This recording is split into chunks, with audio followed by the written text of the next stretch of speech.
I'll be reading Can't Hurt Me, and this is 15 minutes timer.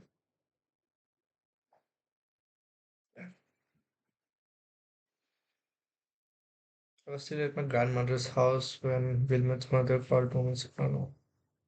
No, she didn't believe it of us at first. Wilmot was a prankster, and this was just the kind of fucked up stunt he might just try to pull off. Then she remembered he had been shot 2 months before. He told her the guys were who'd done right after him that those bullets were meant for someone else, and because they merely grazed him, she decided to forget about the whole thing. Until that moment, she never suspected that Wilmot had some secret street life she knew nothing about, and the police never did find out exactly why he was shot and killed. The speculation was that he was involved in a shady business deal or a drug deal gone bad. My mother was still in denial when she packed the bag, but she included a dress for his funeral. When we arrived, his house was wrapped in ribbon of yellow police tape like a fucked up Christmas gift. This was no prank. My mom parked, ducked under the tape, and I followed right behind her to the front door. On the way, I remember glancing to my left, trying to get a glimpse of the scene where Wilmot had been killed. His cold blood was still pooled on the garage floor.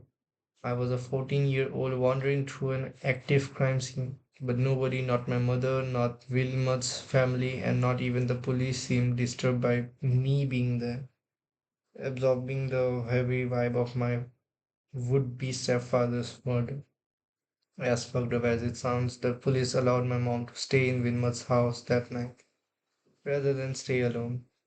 She had her brother in law there, armed with his two guns in case the killers came back.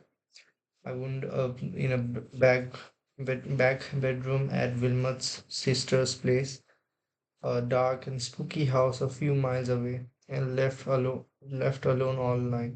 The house was furnished with one of those analog cabinet television sets with 13 channels on a dial. Only three channels came in static free, and I kept in on the local news.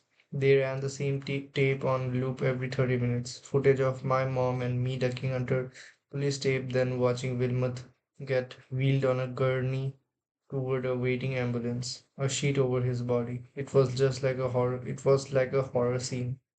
I sat there all alone, watching the same footage over and over. My mind was a broken record that kept skipping into darkness. The past had been bleak, and now our sky blue future had been blown the fuck up too. There would be no reprieve, only my familiar fucked up reality choking out all light. Each time I watched, my fear grew until it filled the room, and stopped, and still I could not stop. Few days after we buried Wilmot, and just after the new year, I boarded a school bus in Brazil, Indiana. I was still grieving, and my head was spinning because my mother and I hadn't decided whether or not we were staying in Brazil or moving to Indianapolis as planned. We were in limbo, and she remained in a state of shock. She still hadn't cried over Wilmot's death. Instead, she became emotionally vacant again. It was as if all the pain she'd experienced in her life resurfaced as one gaping wound she disappeared into. And there was no reaching her in that void. In the meantime, school was starting up, so I played along, looking for any shred of normal I could hang on to. But it was hard. I rode a bus to school most days, and my first day back, I couldn't shake a memory I'd buried from the year before. That morning, I slid into a seat above the back left tire, overlooking the street as usual. When we arrived at school, the bus pulled up to the curb. We needed to wait for the ones ahead of us to move before we would get off. In the meantime, a car pulled alongside us, and a cute, over-eager little boy ran toward our bus carrying a platter of cookies. The driver didn't see him. The bus jerked forward. I noticed the alarmed look on his mother's face before the sudden crush of blood splattered my window. His mother howled, in horror. She wasn't among us anymore. She looked and sounded like a fierce wounded animal as she literally pulled the hair from her head by the roots. Soon sirens wailed in the distance and screamed closer by the second. The little boy was about 6 years old. The cookies were a present for the driver. We were all ordered off the bus, and as I walked by the tragedy, for some reason, call it human curiosity, call it the magnetic pull of dark to dark, I peeked under the bus and saw him. His head was nearly as flat as paper. His brains and blood mingled under the carriage like spent oil. For a full year, I hadn't thought of that image even once. But Wilmot's death reawakened it, and now it was all I could think about. It was beyond the pale, nothing mattered to me. I'd seen enough to know that the world was filled with human tragedy, and that it would just keep piling up in drifts until it swallowed me. I couldn't sleep in bed anymore, neither could my mother. She slept in her armchair with the television on blast or with a book in her hand. For a little while, I tried to curl up in a bed at night, but would always wake in the fetal position on the floor. Eventually, I gave in and bedded down low to the ground. Maybe because I knew if I could find comfort at the bottom place, there would be no more falling. We were two people in dire need of the fresh start we thought we had come. So even without Wilmot, we made the move to Indianapolis. My mother set me up for entry exams at Cathedral High School, a private college preparatory academy in the heart of the city. As usual, I cheated and off a smart motherfucker too. When my acceptance letter and class schedule came in the mail the summer before freshman year, I was looking at a full slate of AP classes. I hacked my way through, cheating and copying, and man aged to make the freshman ball team, full basketball team, which was one of the best freshman teams in the entire state. We had several future college players, and I started at point guard. That was a confidence boost, but not the kind I could build on because I knew I was an academic fraud.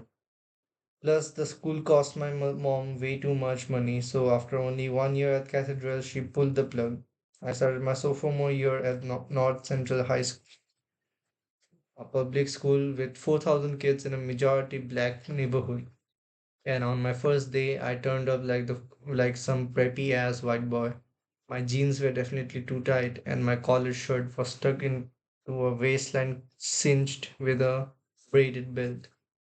The only reason I didn't get completely laughed out of the building was because I could ball.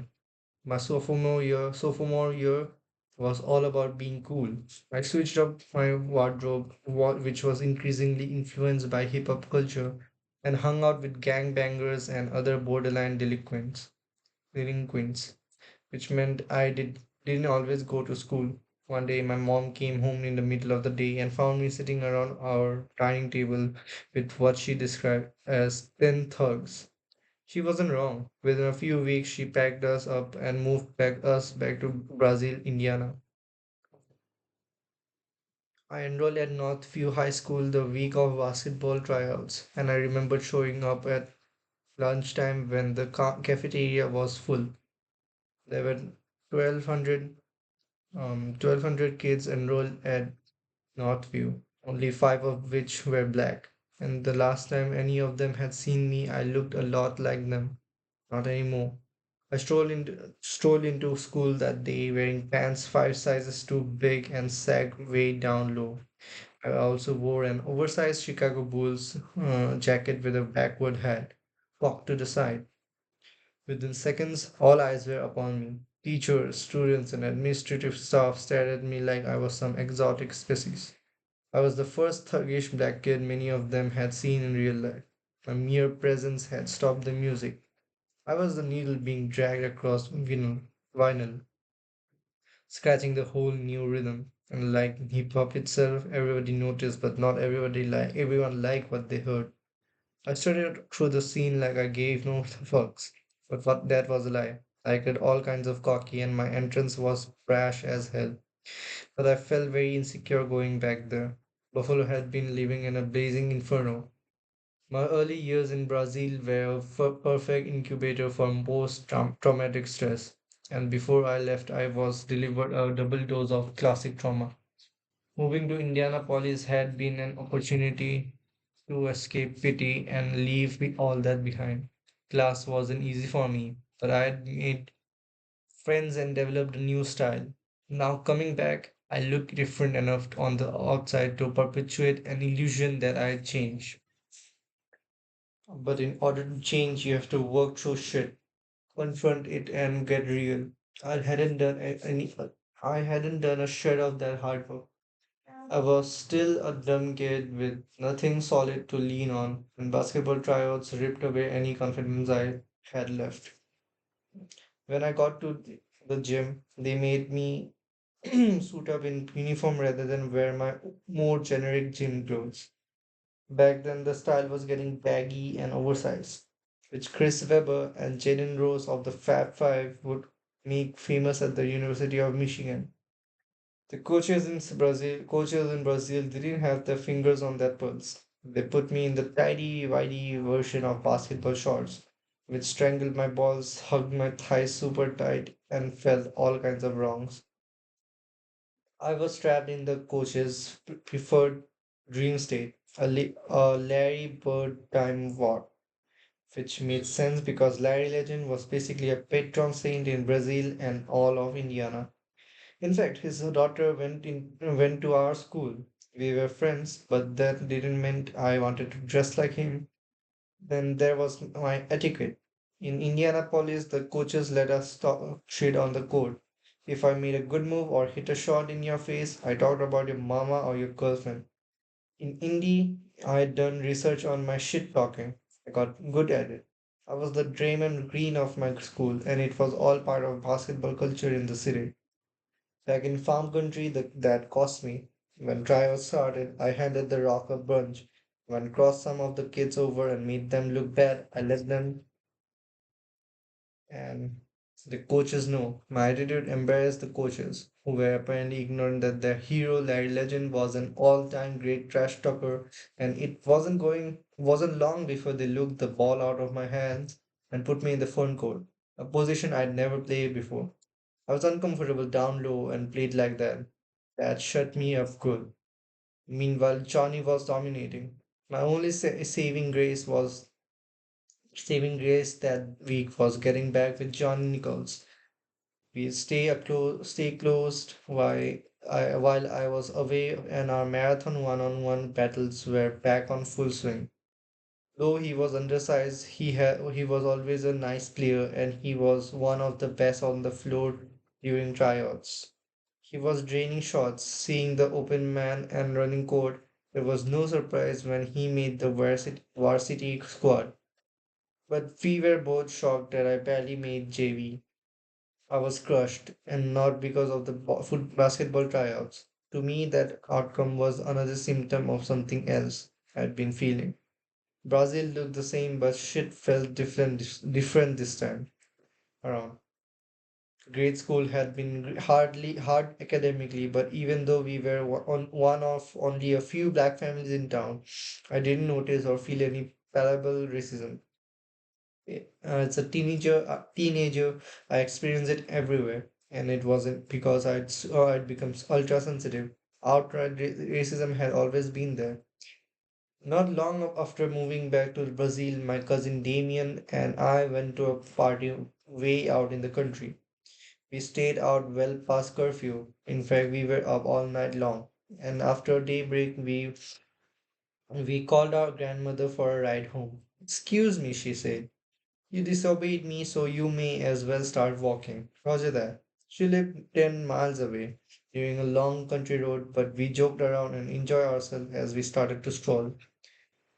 Damien lived in Indianapolis, and we were both sagging our baggy jeans and dressed in oversized starter jackets, not exactly typical gear on a Brazil country roads. We'd walk 7 miles in a few hours when a pickup truck came bouncing down the tarmac in our direction. We edged to the side of the road to let it pass, but it slowed down and As it crept past us, we could see two teenagers in the cab and a third standing in the bed of the truck. The passenger pointed and yelled through his open window.